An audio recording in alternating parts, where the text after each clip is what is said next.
ഇത് strength training സ്ഥിരമായി ചെയ്യുന്ന 30 വയസ്സുള്ള ഒരു സ്ത്രീയുടെ തൈ മസിലാണ്. എന്നാൽ ട്രെയിനിങ് ചെയ്യാത്ത അതേ പ്രായത്തിലുള്ള മറ്റൊരു സ്ത്രീയുടെ തൈ മസിലാണ് ഇത്.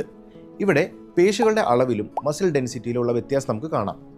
ഇനി ഇതേയാൾ 60 വയസ്സ് കഴിഞ്ഞാൽ എന്ത് സംഭവിക്കുമെന്ന് നമുക്ക് നോക്കാം. 60 വയസ്സിലും സ്ട്രെങ്ത് ട്രെയിനിങ് തുടരുന്ന ഒരാളിൽ മസിൽ മാസും മസിൽ ക്വാളിറ്റിയും താരതമ്യേന നന്നായി നിലനിർത്താൻ കഴിയും. എന്നാൽ സ്ഥിരമായ എക്സസൈസ് ഇല്ലാത്ത സാഹചര്യത്തിൽ പ്രായം കൂടുന്നതിനനുസരിച്ചിട്ട് മസിൽ മാസ് കുറയും, പേശികൾ ഫാറ്റ് ഇൻഫിൽട്രേഷൻ കൂടുകയും സ്ട്രെങ്ത് മൊബിലിറ്റിയും കുറയുകയും ചെയ്യും. അതുകൊണ്ട് സ്ട്രെങ്ത് ട്രെയിനിങ് എന്നത് മസിൽ ബിൽഡപ്പിനോ ബോഡി ഷേപ്പ് മാറ്റാനോ മാത്രമുള്ള ഒന്നല്ല. നമ്മുടെ പ്രായം കൂടുമ്പോഴും നടക്കാനും പടികൾ കയറാനും ബാലൻസ് നിലനിർത്താനും സ്വതന്ത്രമായി ദൈനംദിന കാര്യങ്ങൾ ചെയ്യാനും സഹായിക്കുന്ന ഒന്നാണ്. അതുപോലെ തന്നെ ആളുകൾ പറയുന്നത് കേൾക്കാറുണ്ട്, ഞങ്ങൾ വീട്ടിലും ഓഫീസിലും ഒരുപാട് ഫിസിക്കൽ വർക്ക് ചെയ്യുന്നവരാണെന്ന്.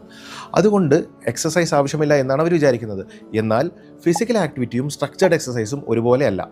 സ്ട്രെങ്ത് ട്രെയിനിങ് എന്നത് ഒരു പേശിക്ക് ആവശ്യമായ റെസിസ്റ്റൻസ് നൽകി ക്രമേണ ഇൻറ്റൻസിറ്റി കൂട്ടി ആവർത്തിച്ച് പരിശീലിപ്പിക്കുന്നതാണ്. അതുകൊണ്ട് ഇന്ന് ചെയ്യുന്ന കൃത്യമായ എക്സസൈസ് നാളത്തെ നിങ്ങളുടെ strength, mobility, independence, quality of life എന്നിവയിൽ വലിയ മാറ്റം ഉണ്ടാക്കും.